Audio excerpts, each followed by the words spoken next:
Et tout d'abord, savez-vous que vos comportements peuvent être épiés, analysés alors que vous êtes tout simplement en train de regarder une affiche publicitaire? Idem, votre parcours dans un magasin, dans une salle de sport intéresse de près les spécialistes du marketing et ils disposent, vous allez le voir, de nouvelles armes technologiques. Camille Gutin, Solène Grippon. Connaître votre parcours dans les magasins grâce à votre téléphone, savoir votre âge ou votre sexe quand vous regardez une publicité, ou encore deviner votre réaction devant les panneaux d'affichage. Un peu partout, les marques vous observent, vous analysent à votre insu pour vous faire dépenser plus. Comment parviennent-elles à connaître vos comportements et à quoi servent les données récoltées? En banlieue parisienne, cette salle de sport vient d'installer 3 petits boîtiers comme celui-ci. Ils captent en temps réel le réseau Wi-Fi de votre portable et sont capables de reconstituer de manière anonyme votre parcours exact. Un avantage pour la directrice de cette salle. Quand il y a beaucoup de monde le soir, ce qui est important, c'est d'avoir la possibilité de savoir où se trouvent les gens. Si je vois que les gens attendent pendant 5 minutes et qu'ils repartent, ça veut dire que j'ai pas assez d'elliptiques. Temps passé, trajets préférés ou encore horaires les plus fréquentés. Ces boîtiers suivent pas à pas chaque client connecté.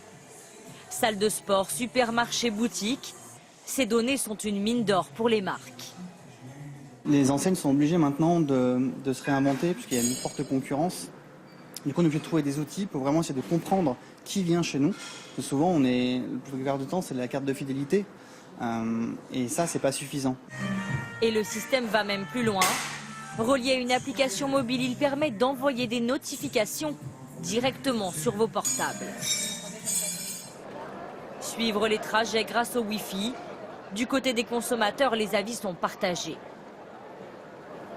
C'est ça qui me panique de plus en plus, c'est d'être fliqué à mort, d'être encarté, d'être répertorié.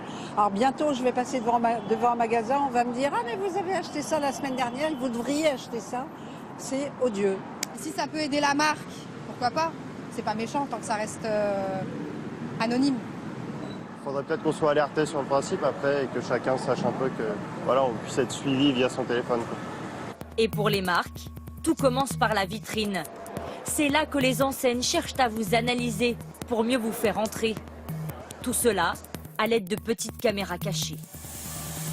Près de Milan, cette société fabrique chaque année 60 000 mannequins pour les boutiques du monde entier. Un modèle en particulier attire de plus en plus les marques. À première vue, rien ne le distingue des autres mannequins. Ce mannequin a la particularité d'avoir une caméra cachée. Et cette caméra détecte le passage de consommateurs devant la vitrine qui regarderait le mannequin. Une caméra cachée dans les yeux qui analyse votre visage et le compare à une base de données de 3 millions d'individus. Âge, sexe et même ethnie, tout est scruté. Si je vous demande, Camille, par exemple, de regarder le mannequin, de vous positionner ici, il vous met dans un carreau rose, ça veut dire qu'il a reconnu que vous êtes une femme, donc il vous a reconnu comme une jeune femme caucasienne. Détecter l'ethnie des consommateurs, une pratique interdite en France. Pourtant, la société assure que plusieurs de ces mannequins sont présents dans des boutiques françaises, car ces données sensibles intéressent de plus en plus les magasins.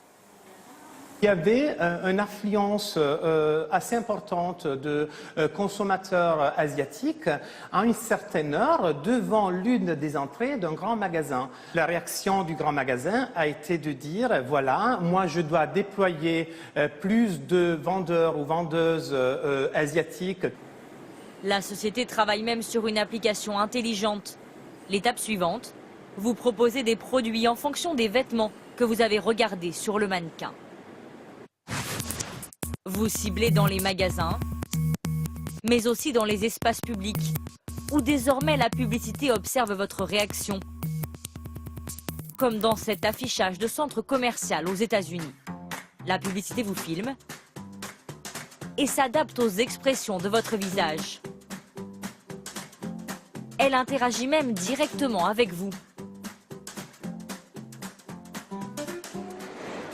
Des publicités rendues possibles par ces petites caméras placées un peu partout dans les panneaux publicitaires, comme ici à la gare de Milan. Le logiciel est développé dans ces bureaux par une entreprise française.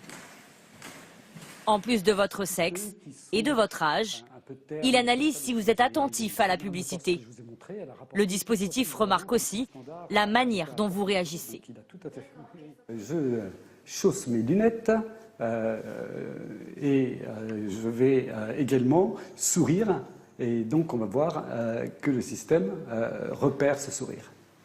Ils vont vraiment avoir des rapports complets qui leur diront votre campagne a été vue exactement par 103 272 personnes, dont 63% de femmes, tant de millennials. Les gens ont vraiment bien aimé la fin de votre campagne et ça a surtout marché dans l'Est de la France.